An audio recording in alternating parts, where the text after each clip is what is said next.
welcome my guest, Dr. Debi Silber. She actually is in my book, for those of you who have read my book.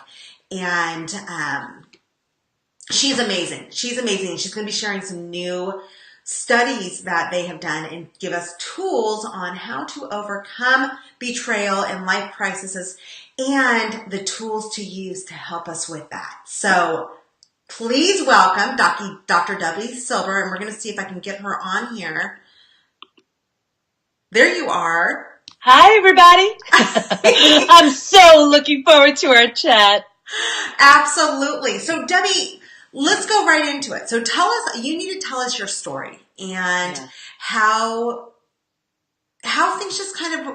things evolved for you and got you to where you are today. So tell us. Sure. Well, I've been in health and mindset and personal development forever, 27 years.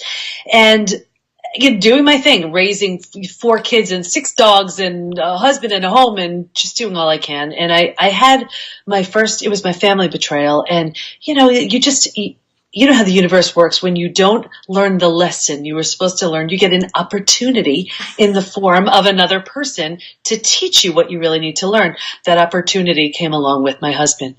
So 3 years ago, it was absolutely devastating. I found out that 8 years before that, he had an affair. And we've been together since 1984. So I'm sure some of the people watching this weren't even on the planet yet. I mean, we've been together a long time. And it was devastating. And anybody who's been betrayed knows that pain. And you can be betrayed by a family member, a partner, a friend, self-betrayal. There are all kinds. This rocked my world. So got him out of the house just so I could think straight, figure out what's it going to be like being a single mom? Can I do this? Do I want to do this? All of that. And then it hit me, like so many women, that, wow, it's been all about everybody else. It's time for me. It's time to heal. It's time to put myself first, see what happens. So I was transforming. I had heard through my kids that he was too. And I registered for a Ph.D. program in transpersonal psychology. That's the psychology of transformation and human potential, because I was always obsessed with transformation, but I was seeing it. I was doing it firsthand. I was seeing it in him, and I wanted to study it further. So then it was time to do a study. And of course, we learn where we're struggling. And so I decided to study how women experience betrayal, what holds them back, what helps them heal. And as I was going through this, I remember entering into this study thinking, oh my gosh, how there's the stages of grief. If we can have some kind of lifeline of stages of betrayal, that would be so comforting for somebody, because they're in a certain stage and it's like, hang on, sister, this is what's coming. And sure enough, that's what was discovered. And we discovered that while you can stay stuck for years, decades, a lifetime, if you're going to heal, you will go through 5 proven, predictable stages. I did it. My study participants did it, and that's what I teach. Okay, so this is so interesting because betrayal can be a lot of different things. Let's define betrayal, because it doesn't just mean a partner cheating. It can be a lot of different things. So let's go a little bit deeper into that. Sure. It's the breaking of a spoken or unspoken rule. So you could feel betrayed by God. Let's say some crisis happens and the rule in your mind was, if I pray, let's say you're religious. If I pray, I'm protected. And then something devastating happens. So you could feel betrayed by God. You could feel, the rule could be with your siblings. We're going to take care of mom and dad one day. And then comes the time mom and dad need help. Where are they? Or it could be your best friend. Hey, you know what? Your secret's safe with me. And then you see it on Facebook. It could be a coworker. Hey, we're going to present this project together, and then they present the project. Or a business partner. You go into business, you invest together, and then they take the money. There are so many examples of it. There's self-betrayal too, where, I was just speaking with a woman the other day and she said, Debi, here I have breast cancer. I did everything right. I was eating well. I was exercising. I was sleeping. My body betrayed me. You could feel like your body betrayed you. Or self-betrayal, where you didn't honor what was in your best interest. You knew you shouldn't have done something, or you should have done something and you didn't. That could feel like a betrayal. Anytime there's that breaking of that spoken or unspoken rule. We're affected. Now, there's a degree, right? Like the more we've trusted and we're dependent upon somebody, the bigger the betrayal. So let's say a little kid or a child, they are completely dependent on their parent. Parent does something horrible. That's going to have a way bigger impact than, let's say, your coworker taking credit for your idea. Still a betrayal, different magnitude. But you still go through the 5 stages that you talked about. Okay. The severity is going to be different. Yeah. And people get stuck. They can get stuck in a stage forever. And many of us do. Yeah. And we all know those people, right? The people who hold that bitterness, that anger, that frustration, and keep reliving it. So, okay, this is what I love about the show. It's short and we get straight to the point. So let's do it, Debbie. Let's go through those five stages and share some tools for our listeners. Oh, absolutely. Yeah. So the first is like a setup stage. And of course, this is by no means a blame or a judgment. I was doing this too, but this is what I typically saw. This is what I saw with everybody. Imagine 4 legs of a table, the 4 legs being physical, mental, emotional, and spiritual. What I saw with every single person is we're so good at getting things done. So we're working on 2 legs of that table, the mental and the physical. It's as if our bodies are taking us around to do everything our minds are telling us to do. And we've shut down our intuition, which is a gift. We shut that down. So now if we're being, we're paying attention to the mental and the physical and neglecting the emotional and the spiritual, it's easy to see. If we're a table only focused on 2 legs, easy to topple over. And without that intuition, because we've shut it down so we could get more done, right? We're blindsided. We never saw it coming. So then we're in stage 2. And stage 2 that's the crash and burn. This is the scariest stage. This is the breakdown of the body, the mind, the worldview. The body is in a state of chaos. The stress response is ignited. Your immune system is suppressed. You have mental confusion, chaos, overwhelm, brain fog. Mm-hmm. The worldview, the way you view the world now has just been shattered because you had this set of rules and guidelines of how you expect the world to work. And you've just learned the hard way that's not the way it works. So now it's as if you were walking on solid ground, the bottom just bottoms out on you. So you can imagine if this is where you are and a new bottom hasn't been formed yet. So this is really scary. If the bottom bottoms out on you, you would do everything you could to grab hold of whatever you could grab. And that's stage 3. Stage 3 is survival. All about survival, an extremely practical stage. If you can't help me, get out of my way. How will I survive this experience? Where will I live? What will I do? How do I pay my bills? Who can I trust? All of that. When you've found a way to survive, I know I can talk to this person. I know I can pay, the bills this way, whatever it is. You slowly enter into, and you're still scared at this stage. Stress response is still ignited. You're still headed for symptoms, illnesses, conditions, disease. When you know you will be safe, you slowly enter into stage 4, which is finding. Hold on 1 second. I want to back up to stage 3. What are some of the signs that we are in stage 3? Yeah, it's a very masculine energy. It's practical. It is so practical. It's if you can't help me, get out of my way. You don't feel settled. You don't feel calm. You're on edge. Your nervous system is just out of whack completely. You're exhausted. Here's where you're tired and wired. You're so busy just finding a way to survive, and you just don't feel well. Here's where you're putting up a real big wall. You will not let the bad guys in, but you've shut the good guys out too. Mm-hmm. And this is with everybody, with your friends. If your friends aren't there for you, you have no patience. You just can't handle it. You're not interested. You don't have the bandwidth yet for your own self-care. It's not your concern. It's not where you are because you don't feel safe enough. So here's where you're not eating well, you're not exercising. That's all about self-care, self-love. That's the last thing on your mind. Mm-hmm. You just want to survive. So if you're exhausted, you're overwhelmed, you cannot make sense or meaning out of this experience at all, you're stuck. You're stuck in this stage 2, stage 3, which is really a very common place to be stuck.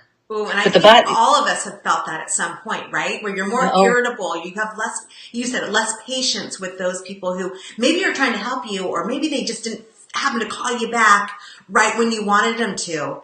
So you kind of check them off, oh yeah. right? Yeah. I think so many of us have felt this before, and it's nice to hear an explanation of why. Oh, yeah. And here's where we're also playing this game of whack-a-mole. You know, it's like we see all of these symptoms showing up and we see these amazing health or wellness experts. It's like, okay, I have a gut issue. Now I see somebody for my gut. I have anxiety. So I'm taking something for my anxiety. I do some talk therapy with a therapist, but at the very root of it is this betrayal. And unless that's healed, at best, you're medicating or suppressing symptoms. Mm-hmm. So that's stage 3. Okay, and Yeah. that makes sense. Okay, so now get us to a better place. What is stage 4? So stage 4 is if you've ever moved, right? You've left your old house, condo, apartment, wherever, and you move into a new space. You don't quite yet know the lay of the land. You don't know how to get to the route of wherever you're going, but it's going to be okay. It's not yours yet. It doesn't feel homey and comfortable, but you know it's okay. And that's stage 4, which is finding and adjusting to a new normal. Your old normal doesn't exist anymore. And it is no longer an option. This new space will become a new normal. It's on its way of doing that. And here's where you start to turn down the stress response a little bit because you say, okay, this space is, I got it. Okay, I know now this is my, these are my friends now. This is where I live. This is what I do. This is, and we're making sense and we're starting to make meaning out of our experience. And there are processes that we do to get from one stage to the next. But this is a really important stage in that this is the stage where we start to make sense and meaning out of it. And when we do, and when we start to feel safe, we slowly enter the 5th and most beautiful stage. And this is healing, rebirth, and a new worldview. When you're in this space, here's where you've signaled the body saying, okay, you know what? It's time to heal. I can heal now. I can take the time to invest in my own self-care. I love myself enough to now take better care of myself and eat better and move. I want to, meditate and journal and pursue whatever it is. As far as the new mind, you've been there and back. You have a new set of beliefs based on what you've learned. And there's a new world view, which is now a new set of beliefs based on what you've experienced. And remember that table with the 2 legs, the mental and the physical? Now we are solidly grounded on all 4 because now we know we are paying attention to the emotional and the spiritual too. And here's where we become so textured, vibrant, beautiful. We've been there and back. There is nothing stronger than the version of us that shows up in that space. And that's where you find the true peace. That's where you are now, it sounds like, Debbie, from all the things that you've gone through, that you've shared with us in this short period of time. Okay, so let's back up for a second. Because as you were talking, I'm thinking, okay, well, I know when my clients are in this stage. So let's talk about some of the other the things that we see in ourselves where we're like, okay, now I recognize I'm in stage 2 and I want to get to stage 4. And let's talk about tools too. So in some of those stages, can it be where, let's say you are suffering from a betrayal from your spouse or your boyfriend or girlfriend, and this is so common, I see it so many times, is that rebound effect. You go after that person who is not right for you. And maybe they're narcissistic, maybe they tell you nice things, but really they have a different intention, and you're not using your instincts, as you mentioned earlier, to get that right person, and you're kind of putting up those blinders. When are those, is that stage 2 and 3 when we kind of see that behavior? When you're at that stage, it could be a 2, it could be a 3, it could even be a 4. When you're not fully healed and whenever you are trying to have anything external fill anything internal, that is a recipe for failure right there. Because all you're going to do is have another opportunity to learn that lesson of you're worthy, you're deserving, you're lovable, you need boundaries in place, whatever the lesson is that you needed to learn. If you are counting on another person just to it's really like that's where we're using a person to distract and numb ourselves from what we really need to pay attention to. It doesn't go away. What we resist persists. It's like a shadow. We need to heal that. And if not, it's just going to keep showing up in the form of another person. And unfortunately, the message gets louder and louder. Until you have the mother of all betrayals, and then you're like, oh my gosh, I will never do this again, do that again. Lesson learned. But until we learn that lesson, we will keep learning it. So I have so many people I work with, and they say, oh, but I just want to be in another relationship. I'm like, no, because here's what happens too.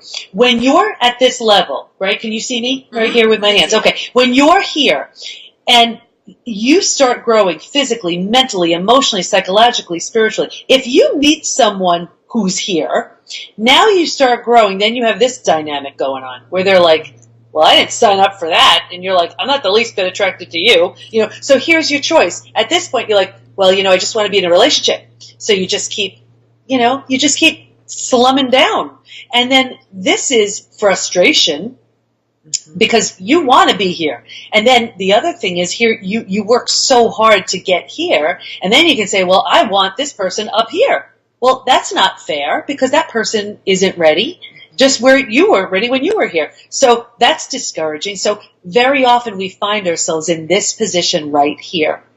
And what do we do with that? So usually what happens is we do this for a while. We expect this person to do this. We go our own ways. But what I've found to be the most helpful is find people who are also resonating here. And I'm not saying a partner, a friend, like-minded people, whatever. And it's going to take the pressure off of this person as you continue to heal and work on you here. Because if you've managed to work on getting yourself to this space, you've done that work. This should not be an option anymore. You're meant to be here and to go even further. Oh my gosh, yes. And so, I noticed that when I went through my midlife crisis, and I see it all the time in other people who I see going through the same thing. So in a relationship, because, obviously I'm a relationship person, so that's why I keep bringing it back to that. We see that where the person is struggling and you can go down too. You can stay, you can choose. This might be the comfort level, but you're trying to break loose from that. But this is the comfort level, which feels bad, but you're so used to it, right? And so let's talk about tools. Let's talk about tools on how to help people stay up here. You mentioned one thing. Surround yourself with others who are playing at that same level or even a little bit higher. But that's easier said than done. Mentally, what can you do to keep yourself there or to get yourself there? Well, the first thing I would say is you want to recognize if you're numbing, distracting, and avoiding because this space is really uncomfortable and you don't want to grow. It's uncomfortable to grow, so you find yourself here. But to deal with it, so often we'll numb, avoid, distract, and we'll use things like food, drugs, alcohol, work, TV, keeping busy, reckless behavior, whatever. And you first want to acknowledge and recognize if you're doing that. So here are a few questions I would invite everybody to ask yourself. And these aren't easy, but get real with yourself because they're transformative. And the first one is basic. Am I numbing and distracting? If so, how? Be honest with yourself. Am I binging because I can't deal with the fact that I've outgrown this relationship or I don't want to make it work? Be honest. Or, whatever the case is. The next one. Here's a big one. What am I pretending not to see? Am I pretending not to see I've fallen out of love? Am I pretending not to see this? We're just on two separate pages and we're really not meant to work. Am I pretending not to see in some way we needed that crash and burn so we can rebuild? What am I pretending not to see? The next one. What's life going to look like in 5 to 10 years if I keep this going? So let's say you numb, avoid, distract, and you don't deal with the relationship in the way that you need to. What's life going to look like 5 to 10 years from now? Both of you are going to be on two totally different pages. And then the last one, what could life look like in 5 to 10 years if I change now? Now, those changes are not easy. Transformation isn't easy. It's messy. It's uncomfortable. It's like ugly cry. But it's transformative. That's it. And so often we are so fearful of transforming because of it's hard, but you have to die to the life you've known. The old you can't exist anymore. It's like, have you ever seen those houses where they just keep sticking stuff on them? At some point it's like, knock the house down and start over. That's Right. Transformation. Yeah, I love that. I have a client that I'm working with right now, and he's going through a problem in his marriage, and it's pretty severe right now. The wife is going through a midlife crisis. It's very clear. She can't see it, but those of us who have experience working with people, we can see it. But she's not willing to give the help, but he is seeking it. And so what I keep advising him is, you got to work on yourself. You can't change the other person. You got to work on yourself. But and what I'm noticing, and I've seen this so many times, there's a resistance.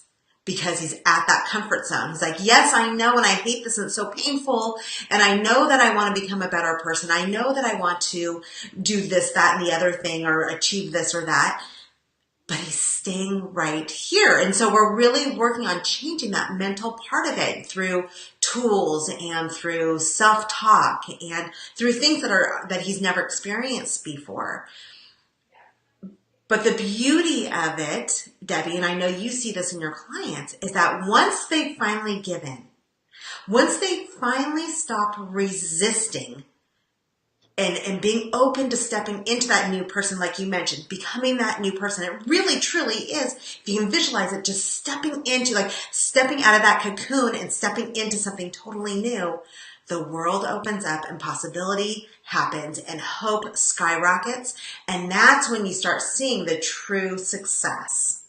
Oh, absolutely. Yeah. And here's where a crisis is, and I talk about how your biggest crisis reveals your greatest gift. It's so true because, I have clients who they're grateful they lost their job because now they're doing the work they love. They're grateful for that messy divorce because now they're with their soulmate. They're grateful they got that disease because now they have a love and appreciation for life they never would have had that not happened. Now, to say you're going to be grateful for the most horrific thing that's ever happened to you, well, you don't really want to tell someone as they're going through it because it's really hard to see. But the truth is, it's so possible, and I never would have believed it. I've read about it, I heard about it, and I'm teaching it, but now I'm teaching it from a deep place of knowing because I've been there. And I'll tell you, think about it. Here I am at the PBT, Post-Betrayal Transformation Institute. For me to open up a center to help women heal and to now work on a book and this whole we have programs and certification programs, all these things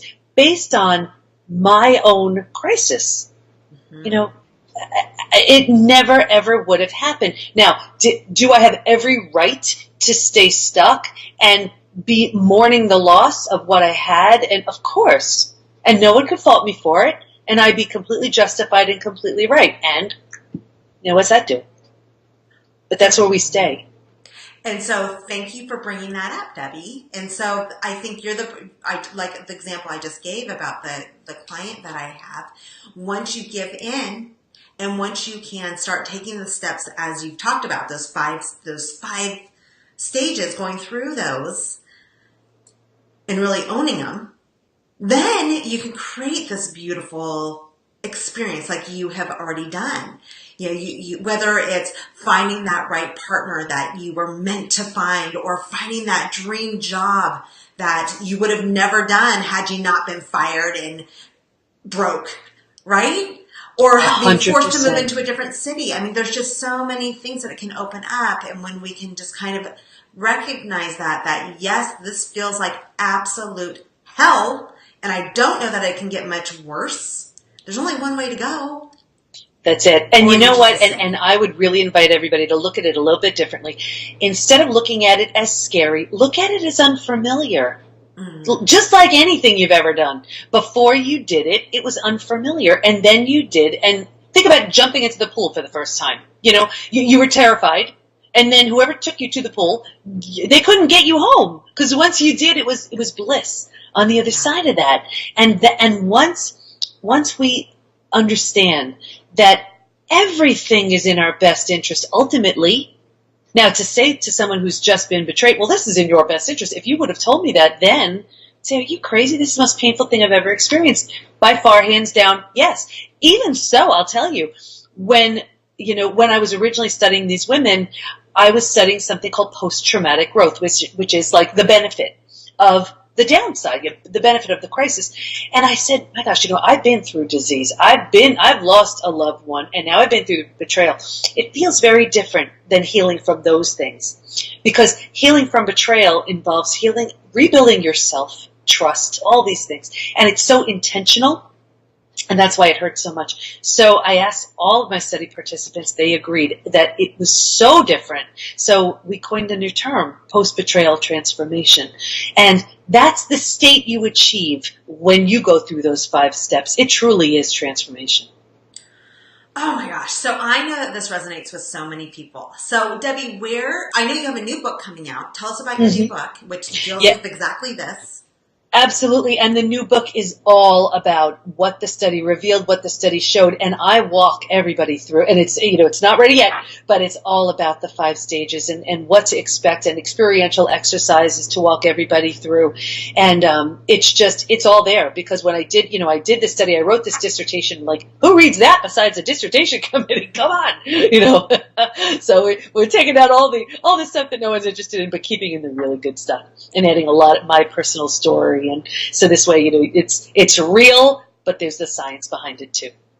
Awesome. And then you already have a book out.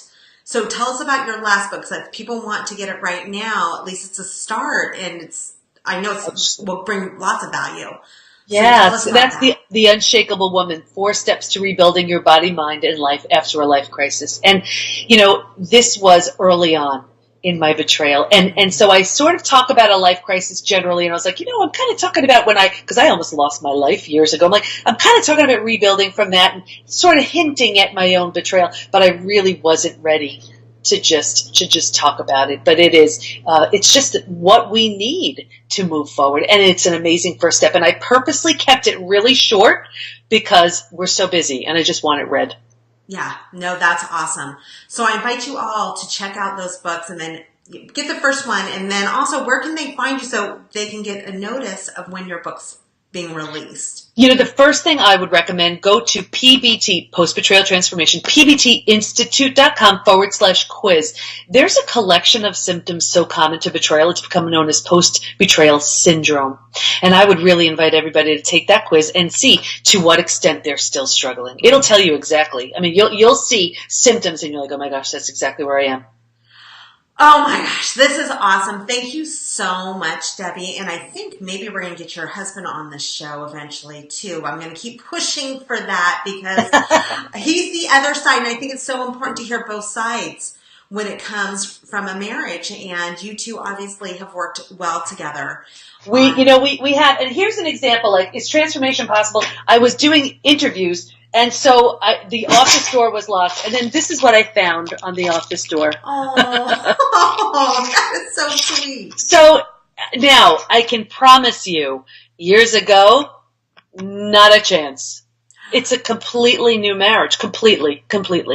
Yeah. Doesn't happen with everybody. That was obviously my path, so your biggest crisis can reveal your greatest gift.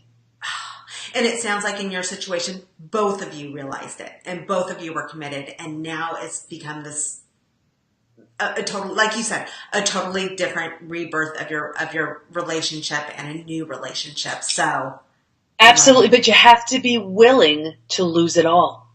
He lost his family. I was willing to just absolutely be done, and it's in that place of complete and total surrender. And until you get there, that's not transformation. You have to be willing to get to that point. Yeah. I have chills right now. All right. Well, thank you so much for being with us, Debi. And next week we're going to be changing it up a little bit. We're going to have a travel segment on how to stay connected and do some really kind of, Debi, you got to check this out. Crazy travel. This gal that I interviewed, she goes on 48-hour trips to Europe. Who does that? Wow. Who does that? But then she talks about, like staying with the family and learning how to cook Italian food and learning how to make wine from these awesome winemakers in Italy. And so it's just going to be an amazing show. But this was fabulous. Thank you so much. And I will have all the links, of course, on my website with this interview. And then also if this is on Facebook and you're watching this, it will be there as well. Thanks for being with us, Debbie. Take care. Thank you.